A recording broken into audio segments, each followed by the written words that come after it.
Mapagpalang araw po sa inyong lahat mga kusina. Ayan, magluluto po tayo ng Japanese nabe. Ayan. Meron tayo ditong pork. Ayan, meron tayong ito yung mushroom na maliit. Tapos meron tayong bagyo pichay, shrimp, at yung tawag nito, scallop. At gagamit din po tayo dito ng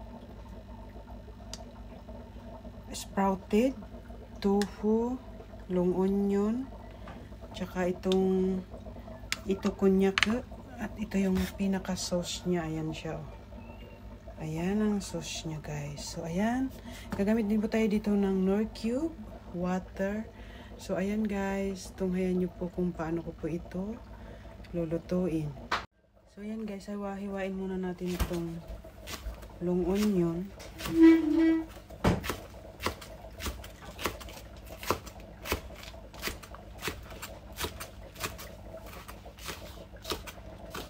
Yan siya.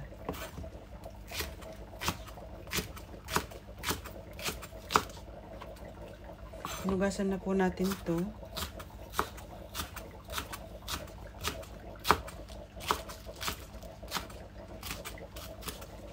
So ayan. At itong tofu, yung tokwa, hiwain lang po natin siya ng 4 na hiwa dito sa taas, tapos ganun din po dito sa 6 na hiwa lahat. So ayan siya guys. So ayan, hinugasan na natin yan. So ayan, papakita ko po sa inyo kung paano ko ito lulutuin. So ayan, nilagay ko na po dito yung bagyo pichay, yung tubig, tsaka yung Knorr cube. So ilalagay na po natin ito, mga na to, ito siya. Lagay natin, kailangan maraming vegetable para masarap siya. So ayan siya guys. Ayan. So ayan. So ilagay na natin itong yung mushroom. Ayan.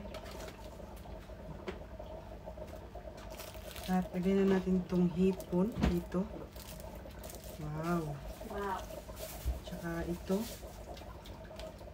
yung scallop na wala na po siyang balat. Ito yung scallop. So ganyan lang siya. Ayan. At nalagay natin dito.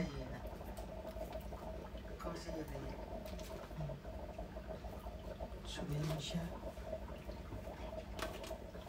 Ganyan lang po ang style niya guys. Tapos, ilalagay na natin itong pork. Pwede rin pong beef dahil wala tayong nabiling pork. So, maglalagay tayo dito ng pork lang, walang beef. So, ayan, usog lang natin. So, dyan dito po siya sa baba. Ayan. Ganyan siya ang itsura niya. Tapos, maglalagay po tayo dito ng sprouted. Ayan, sprouted. Ayan, sprouted po siya guys. Tapos, lagay.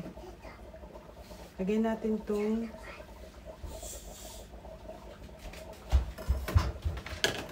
ito konnyaku. Ayan. Ayan siyang ito konnyaku. Tapos itong tofu, lagay na rin po natin. So, dito na lang natin siya sa gilid dito. Ayan. Gilid. Ayan. So, ganyan siya guys. So, ayan ang ating tapos guys, maglalagay na po tayo dito na ito din yung long onion. Ayan, lagay natin siya dito sa gitna. Ayan. So, ayan siya guys. So, ganyan ang magiging itsura niya. Tapos, ang last na ilalagay po natin itong pinaka-sauce niya. Pinaka-sauce ng Japanese nabe. So, ayan po siya guys.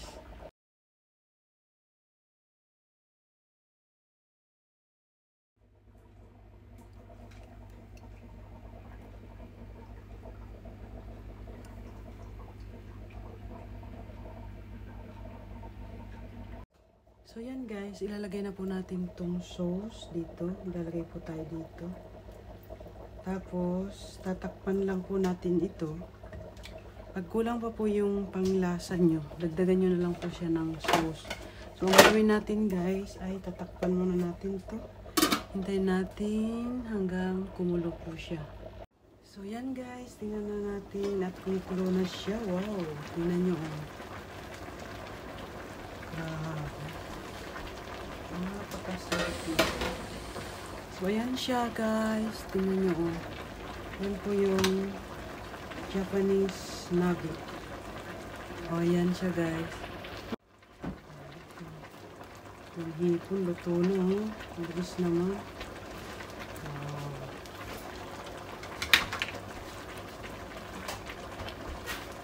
Ayan siya guys.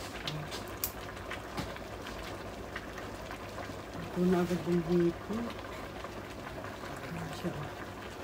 So, ayan siya, oh.